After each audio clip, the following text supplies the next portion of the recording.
Hello, friends. It's Michael Parker, and welcome back to another episode of Michael Parker Media. Today's episode is a discussion I had on the William Ramsey Investigates podcast yesterday, June the 7th, 2023. William had invited me on to discuss the remarkable claims of a high-level intelligence officer and decorated military veteran who is claiming that there is a multiple decades old secret program of UFO, UAP crash retrievals, and that the U.S. government is in possession of potentially a dozen or more non-human intelligence vehicles. You could say those are UFOs, UAPs, spacecraft. He calls them non-human intelligence vehicles. Now, the existence of this program was not made known to the UAP task force or its replacement group, Arrow, and that is his complaint, is that they should know about this. And I agree, if this is true. This story was broken by journalists Leslie Kean and Ralph Blumenthal on the Military and Tech website, The Debrief, just a matter of days ago, June the 5th. The title of the article is Intelligence Officials Say U.S. has retrieved craft of non-human origin. So, is the whistleblower's story true? Is this an elaborate hoax? Is it an extensive psyop to prepare us for a future deception? And if so, what is the goal of that? What would the goal of a deception be? Is it social engineering? Well, it's all too early to tell. Perhaps he's telling the truth. We don't know.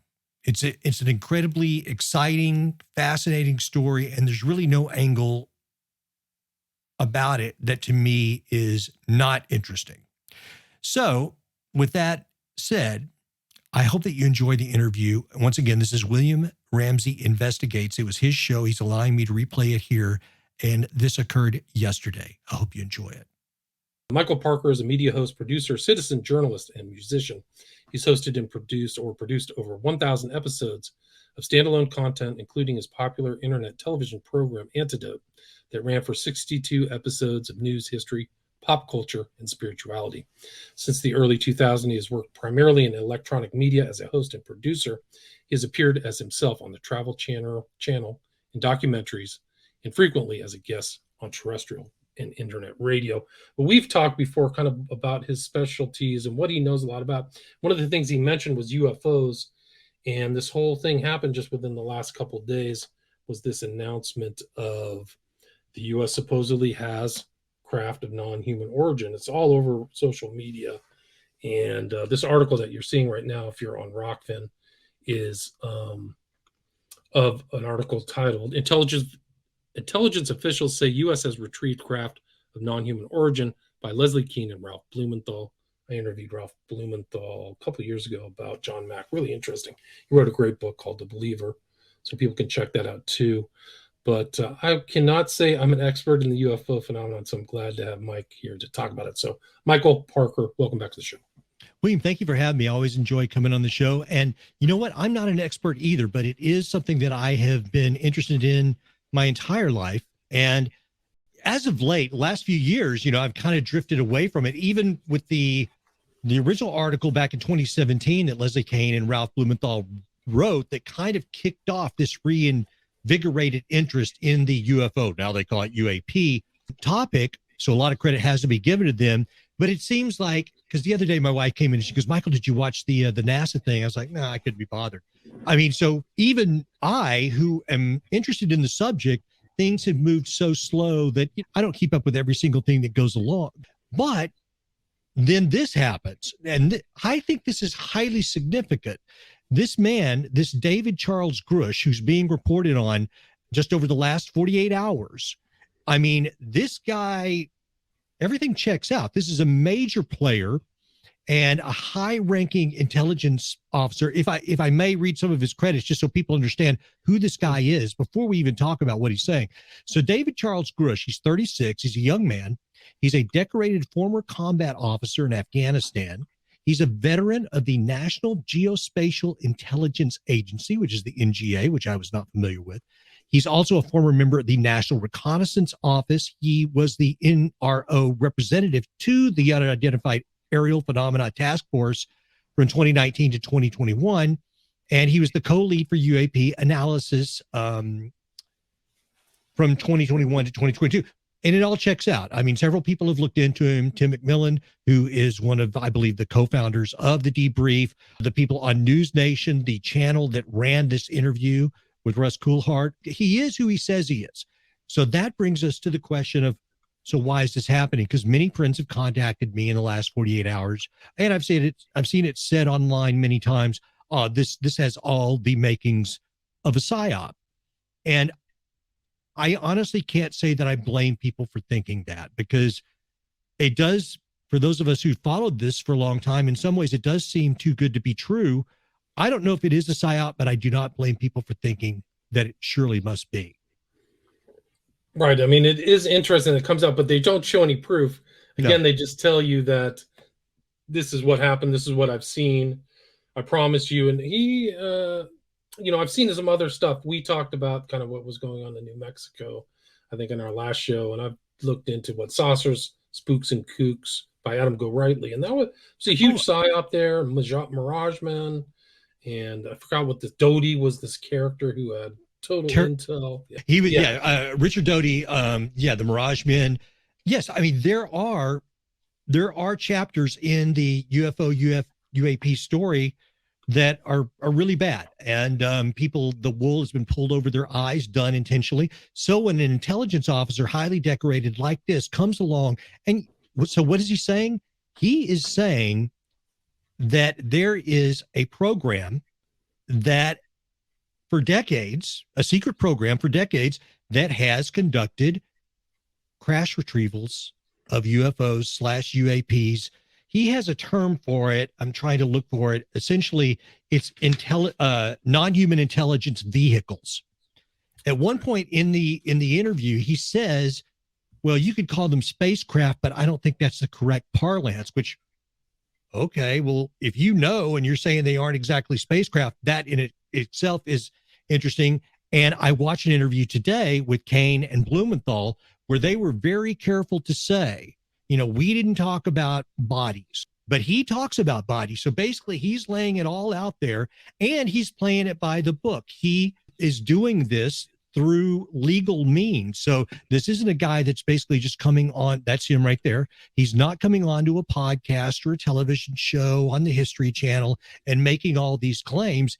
He has very high counsel, and he is doing this all the right way. As a matter of fact, his counsel is the original Intelligence Community Inspector General.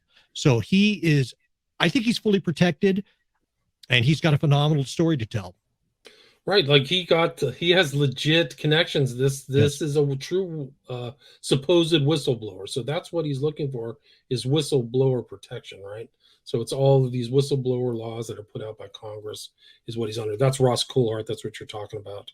So these are like that. And I did see that interview we're talking about with Blumenthal and Keene, I think his name was. Yeah. So I saw that as well. I was looking through that.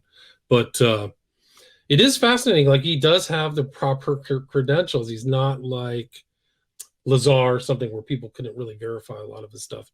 But that's the original real UFO kind of crashes, Roswell, right? 47, which supposedly had non-human origin spacecraft and bodies, right? So yes, but crashes had supposedly happened even prior to that. One of the things that's interesting to me is people are again talking about Philip Corso's book from the early 2000s. I read it when it came out. Forgive me, I don't remember the exact year. And it was co-written by William Burns. And basically, Corso talks about how he was the head of this department within the Pentagon that back engineered these parts that were taken from the Roswell crash. And what this looks like, if I were to run a psyop for whatever reason, and we could discuss that because that is a major part of this story, is if this is being done, why is it being done? If I were to run a psyop, I would base it on Corso's book because, and I've told people, if you haven't read that book, go read that book because it will get you up to speed on what is supposedly happening here, which is they retrieve these non-human vehicles he's claiming sometimes there were bodies. I don't, who knows? And then that mechanical gear is then now the domain of this secret project or program. And this has been going on for decades. He even goes farther to say it's not just one or a couple. He says we have several of these craft. It's just a tremendous story.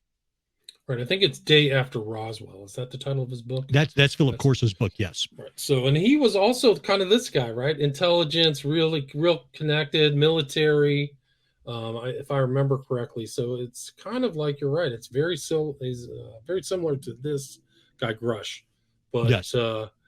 It really is like tearing up the social media. I mean, I heard people today. I was listening to a show. If you don't believe in these crafts and stuff like that, you're just not part of the system. They mentioned Lazar, like he was legit. I have real things of Lazar's credibility, but sure. So it's in there. But I mean, why would they do this psyop now? Why would this be rolled out? Because if it is a psyop, it's really good. Like they have all their T's crossed and I's dotted. Like all that element of legitimacy is there. William, exactly. So, and just to be clear to the audience, I do not know if this is a psyop or not. I've said, I even believe on your show, look, I think that the extraterrestrial situation is a real thing. I think that they have come and gone. I could be wrong, but just for me, I think it's probably real. Now, that being said, do I fear an alien invasion? No. And the minute they start telling you that there's going to be an alien invasion, then I'm concerned, because that's where the whole psyop situation rears its ugly head. And I think that's why a lot of people are concerned about this. Look, I was telling a friend of mine who's not an American, on the psyop side of the argument, I get it.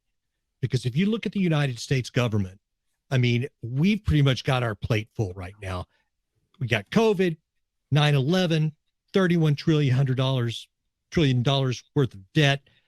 I mean, all of the overextension in the various wars that if you were the corruption of the Biden family and the weaponized judicial and intelligence agencies, if you were going to play the card to get you out of some hot water, now might be that time.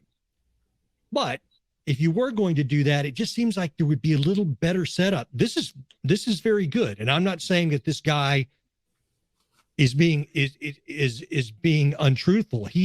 I think that he believes what he's saying. And John Greenwald of Black Vault, who I respect gratefully, he's got deep concerns about the legitimacy of this story, and I get it. He makes the point, and I'll be honest, I kind of thought this as well. It's like, it's possible that he's being deceived for a purpose that he is not hip to. But I don't know this. This is all speculation at this point. We don't know. He claims that high-ranking intelligence officers that he's known throughout his career confided in him that this program existed. They then backed that up with documentation. I don't know if they showed him photos or not, but he believes what they are telling him. He's now taken that to Congress, and he got the report okayed through the Pentagon. I'm trying to find the name of the group that basically the Pentagon's not saying that what you're having to say is true. We are giving you the permission to say it. So he is doing this the correct legal way. And if this is a psyop, then you have to ask why and where does it go from here? Because you and I are interested in this, and a lot of people that are kind of in our area of interest are interested in these kind of stories, but there's a lot of people that don't care at all. And you would think that this would be something that would inspire a great deal of curiosity amongst the public. But I was telling one of my daughters about it. She's like, oh, just rolling her head like, oh, Daddy's back on the whole alien thing. It's a lot of people just have zero interest in this. And that is also something that I find very interesting. Right. So there's definitely people in the society who've given up on the UFO story or whatever, thinks it's an urban myth. Yes. And then this, for some people, is just verification of everything they've studied for decades. Yes. This is like, hey, this is like their holy grail moment or something like that. Like, we have confirmation from this. But I think it's always been the fear within kind of like the conspiracy, alternate community, Project Bluebeam, would be Yes. rolled out to trick people to alien invasion. I think even Reagan said that once, like, we need He an did. alien invasion to get together. So this could be like this, to the intro to the Project Bluebeam, where we got to take all your rights, all your money, and you're now going to be on lockdown for the rest of your lives. So that's, I mean, to the real kind of total paranoia, total awareness people, that's what some people are thinking about, I think. Like Bluebeam's been bandied about for a long period of time, right? Yes, it is. And you know what? I do not blame people for thinking that. When you look at COVID, and when you look at the rush to war after 9/11, you look at how they sensationalize these stories and just move on a dime on these things.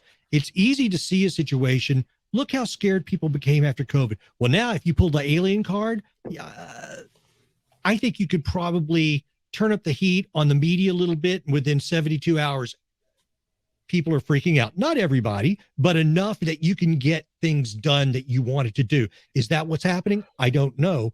But back to Grusch, he filed this complaint based on the testimony that he got from people that he knew, the documents that he had. He filed this complaint, and now I think I mentioned this already, but he's represented by a lawyer who served as the original Intelligence Community Inspector General. They are taking this very seriously. So it's super intriguing. Right. Yeah. So they've got some bigwigs. Yes. And it is interesting, like, how these things get rolled out. 9/11 turns into war in Iraq. Has nothing to do with 9/11. This whole pandemic, whatever, turns into total money wealth transfer, right? So that was kind of the goal. So this could be just another thing like that. Like they're rolling this out to facilitate change or do something like that. Like the intelligence agents are all over this UFO story. There's all these other people. If you look at To the Stars Academy, that one guy Elizondo has an intel background. Mm-hmm. Like, it's not even arguable. So right. Is he really a quote former unquote intel officer? There's all this, issues like that. And I'm showing this kind of interview that you talked about with Keene and yes. Blumenthal, who I talked to. And why are they involved in this story too? Like, which do you have favored journalists who are going to tell your side of the story? Why is Lavenda involved with To the Stars Academy? Look up Lavenda's background. I mean, that's an interesting point in regards to why were these people chosen. I saw Jeremy Corbell speaking on something a day or two ago, and he was saying that he was aware of Grusch, I don't know, 14, 15, 16 months ago. So Grusch apparently was looking for someone within media to tell his story too. So clearly he knows the UAP climate and environment, and he knows some of the people that have covered these subjects. So according to Kane and Blumenthal and Corbell, he was looking for someone to tell that story to.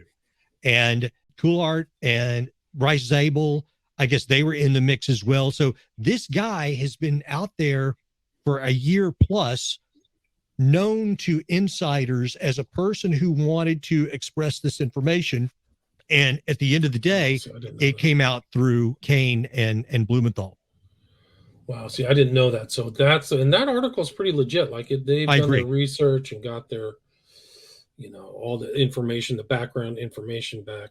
But they also mentioned in that article this guy who's around Chris Mellon, which the Mellon family has a pretty interesting background too, right? Are you familiar with that? Of course, yes. And so Chris Mellon, and this was something, again, because I've been around this stuff for so long, and I'm not as crazy about it as I once was, where I just like every article that came along, I sucked up. And so he wrote this article the other day, and I'm trying to find my note on the particular article because this came out on the 4th.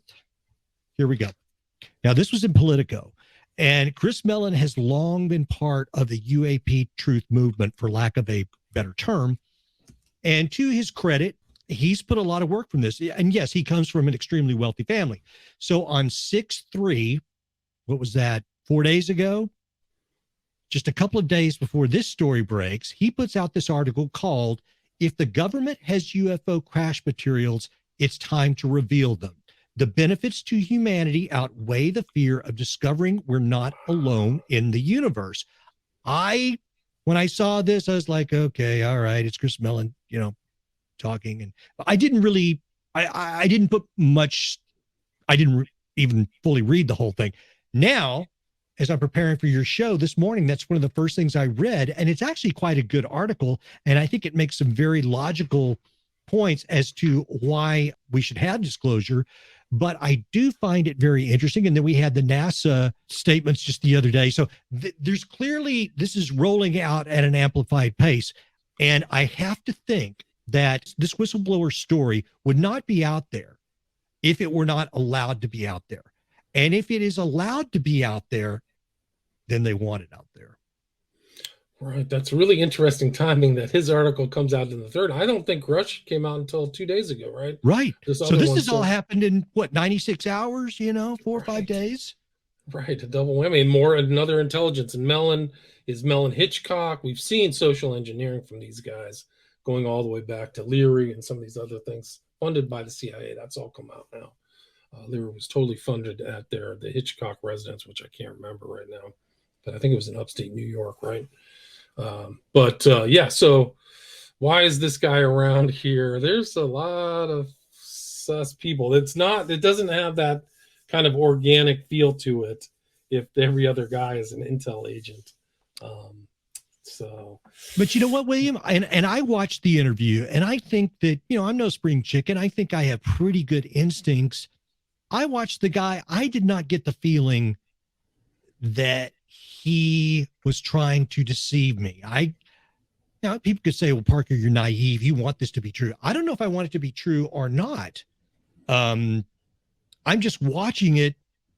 And honestly, I'm more skeptical now than I've ever been because I know more now. But when I watch the guy, I do not get the spirit of someone being deceiving. Now, someone said in a friendly little chat group that I'm in on a completely unrelated subject, they're saying, oh, you know what, here we go again.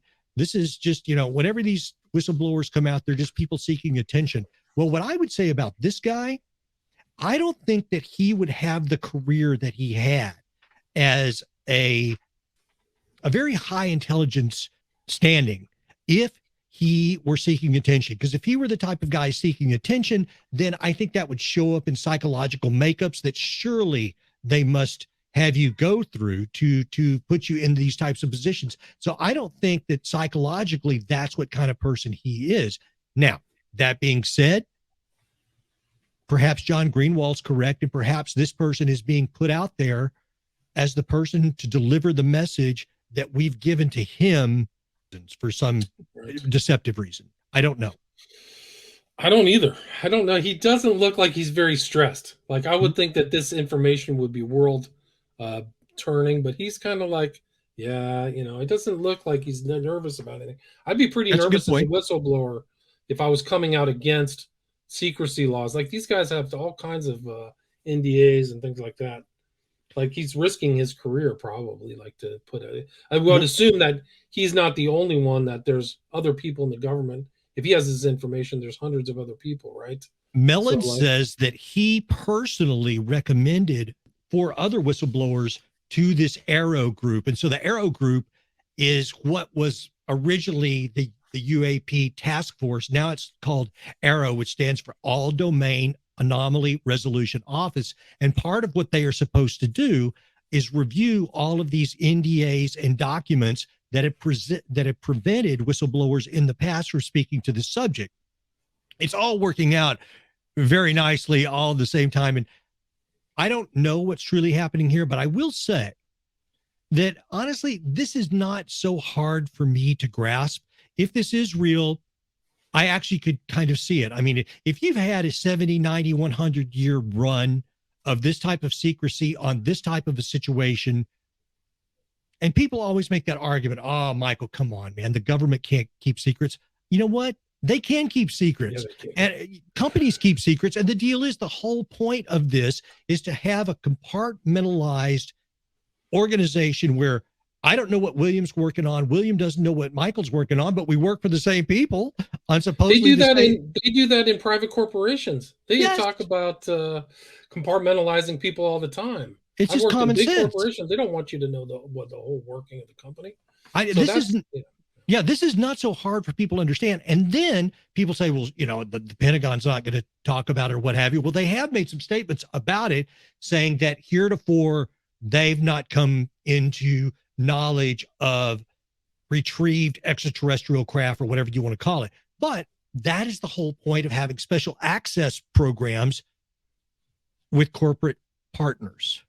And that is where I think some of this is. So this is all, if this is happening, any good sci-fi conspiracy book that you've probably read in the last 20, 30 years describes exactly what is happening. And I don't find it that far-fetched. Right, but why wouldn't they come out? Like, I think of like Terminator, where they had the robot arm or whatever. They were, what are they doing? They're deconstructing or learning from the technology, which the American public is, the people are supposedly doing there. Why would we haven't seen that? Like, just some evidence. Like Lazar said he walked by and saw the whole spacecraft. Why don't they just take a picture or do something like, hey, this is it. This is the verification of what I'm saying. Why doesn't he do that? Like, why didn't he get that something where he could take it to the public and say, look, this is real? Or what he's saying is that he can't show us because it is a national security risk. And I know that because people have already said, well, okay, if you've got all this stuff, why aren't we seeing it? Well, he's even saying that there is things that he could not tell Congress because some of the Congress people, staffers, were not cleared to see it. So look, I don't know what he has. Right. And, you can go around all day with this. And other people have said to me, well, wait a minute. Well, Michael, if they've got this gear, why can't they show us? Well, I think they can't show us, but I would also make the point that if Corso's book is correct, then you have seen it. You just didn't know you were seeing it. It's fiber optics. It's used in aircraft, but I don't know if that's true or not. But the critical side of me that thinks, I don't think that this is that far out. I just don't. Right, like they're keeping it secret. They want to do it. But why does the U.S. government have this and not some other government? Like, well, I think why isn't there a crash in Peru and there it goes up and they have it? Okay, well, why don't they just have a different approach? Like, they're not going to reverse engineer anything. They don't have a high tech. Like, the U.S. has an incredible Department of Defense. I think that the superpowers, be it Russia, be it China, I think they all have programs just like this. And I think that they're all, listen, everybody wants a competitive edge, right? So everybody wants that technological edge. And here again, the same chat group that I was on, which is actually more of a travel chat group about a trip that we all took. So people made this point that, oh, well, this doesn't happen in our country. Yes, it does. It's just not something that you're hip to. This happens all over the world.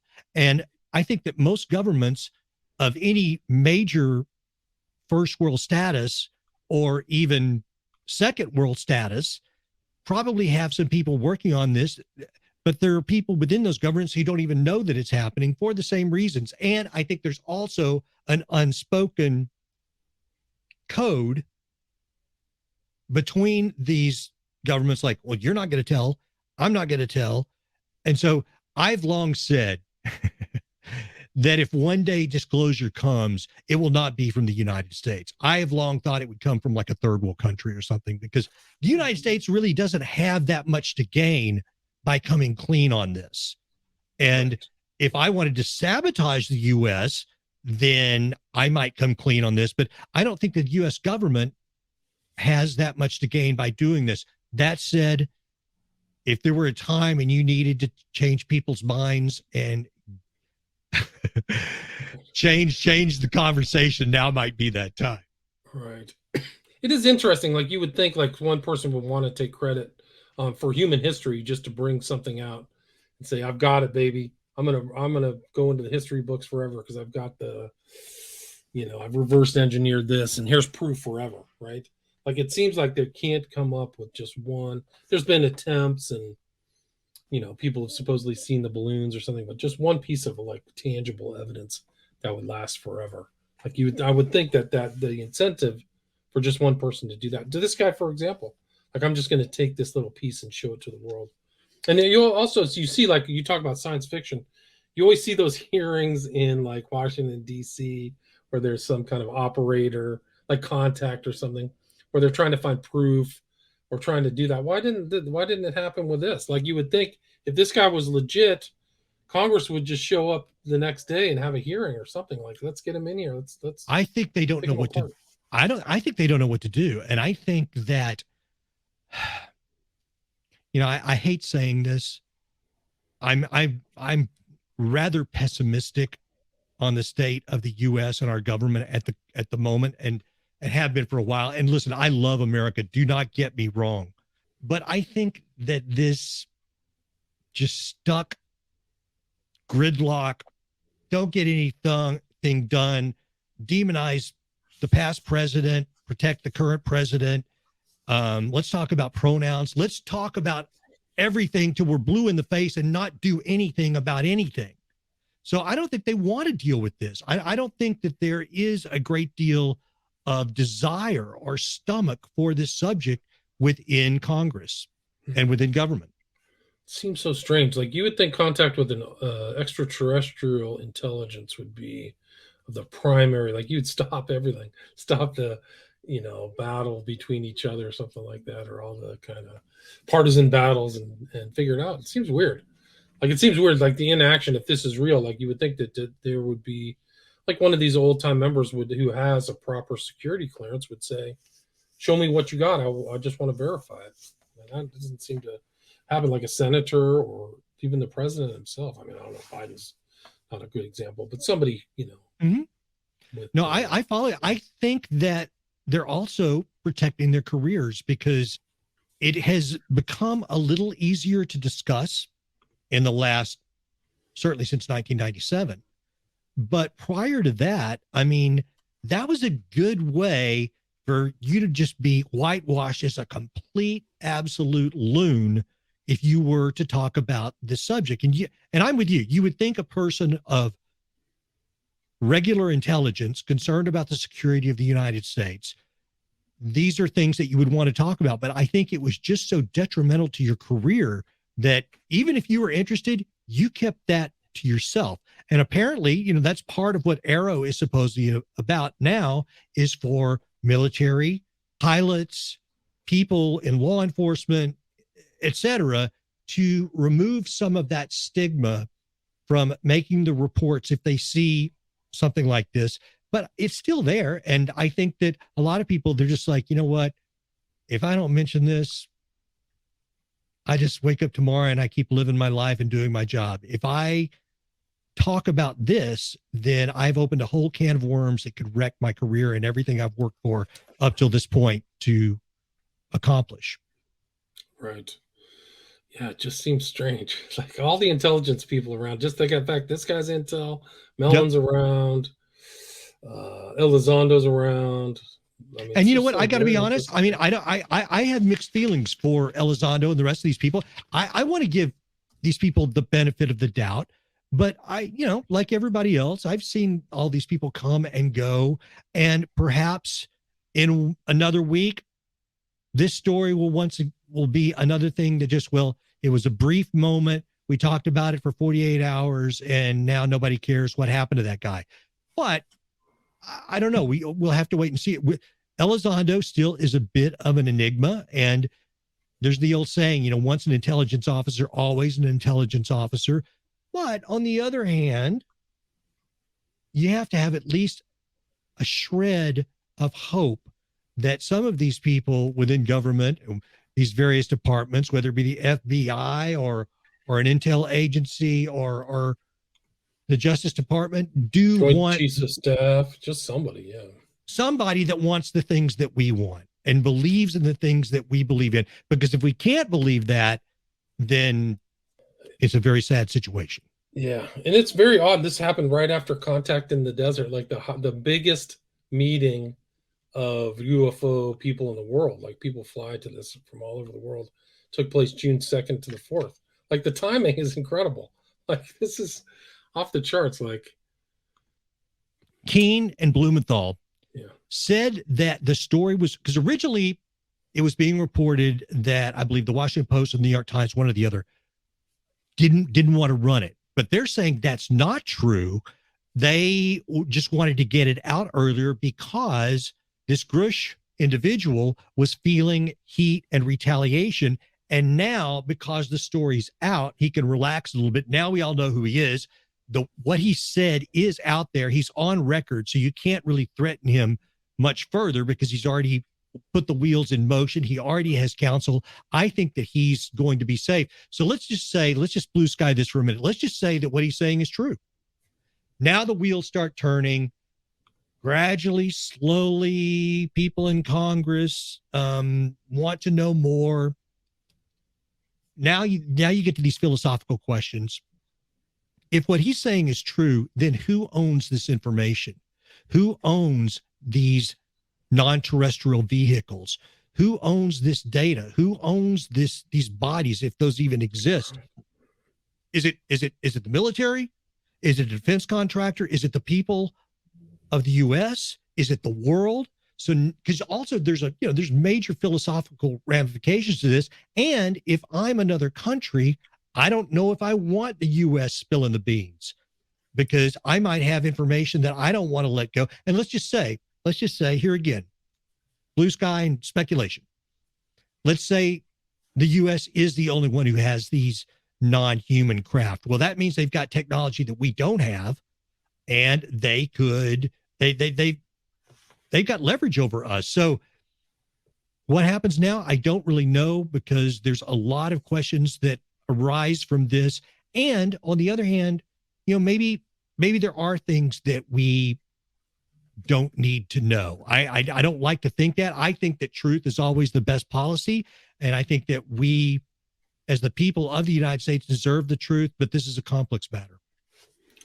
I agree with that, but the consequences and ramifications of finding extraterrestrial entities is a cultural, world-changing event. Yeah, it is. Kind of puts in question everything of all religions, right? That there's a God, that we're alone in the universe. I mean, we've had those kind of huge shifts, like Galileo, saying, hey, we're not the center of the universe. It just destroyed people's minds. Well, what would happen on this? All the stuff that people kind of rely on their past and history totally changed with the advent of like one picture of a legit extraterrestrial, right? Not just something from the internet or somebody playing around in the backyard or something like that. William, think of this, and this is me just by wheels turning.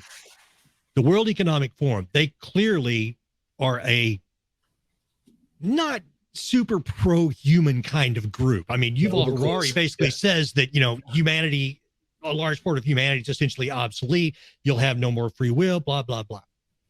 Well, this is the kind of person, along with Klaus, who I think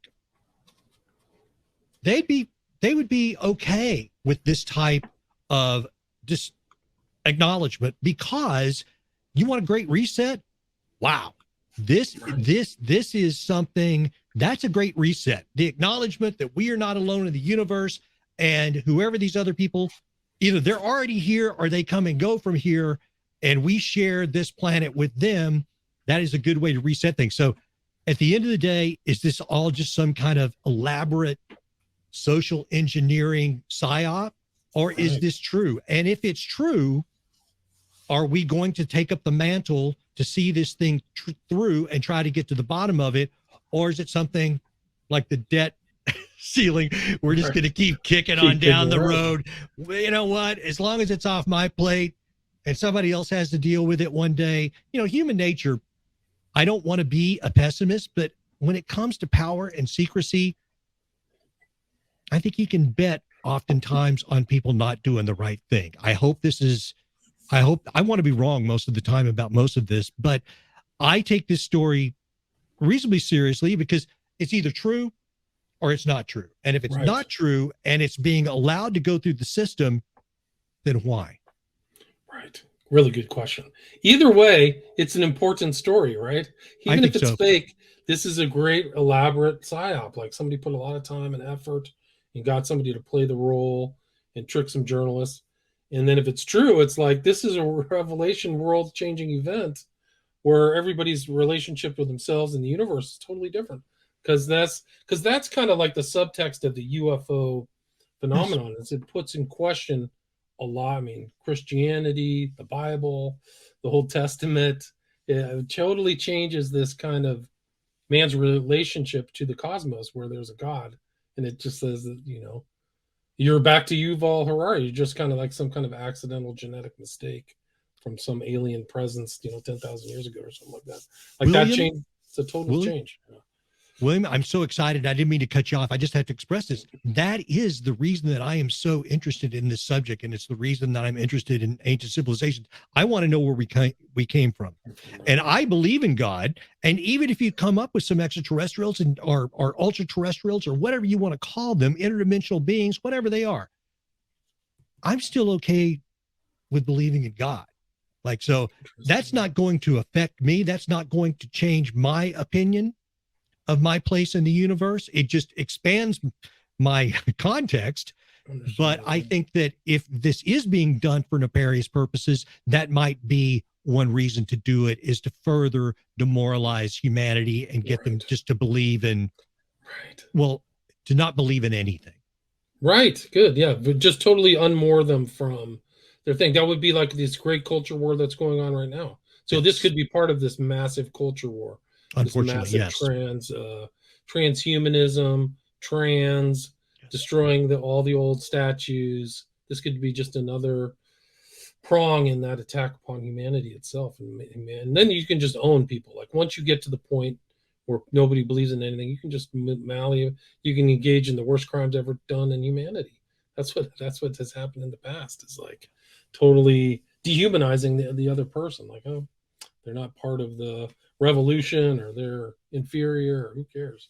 Let's get rid of them. So it's definitely a concerning thing. This is definitely something people need to watch out, like follow, to see where the story goes. I think that'll be a story in itself, a story about watching the story.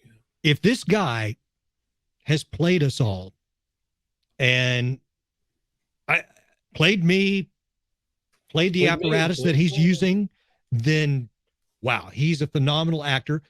Or if he's being played, or it's true. So there is really, in my opinion, there's no way you slice it that is not fascinating. Agreed. I want to thank William for having me on to the show. And you can find his website, WilliamRamseyInvestigates.com. On Twitter, you can find him at William Ramsey IN, short for Investigates. And you can find his podcast on any platform of your choice. I want to say thank you to all of you for listening once again and sharing this time with me. And if you could, please leave a like or a thumbs up or whatever type of review or rating that you can leave on the podcast platform of your choice. It really does help me, and I appreciate your time. And I'll be back in a matter of days with yet another episode. And until then, take care of yourself. Keep your mind and your heart open. Peace.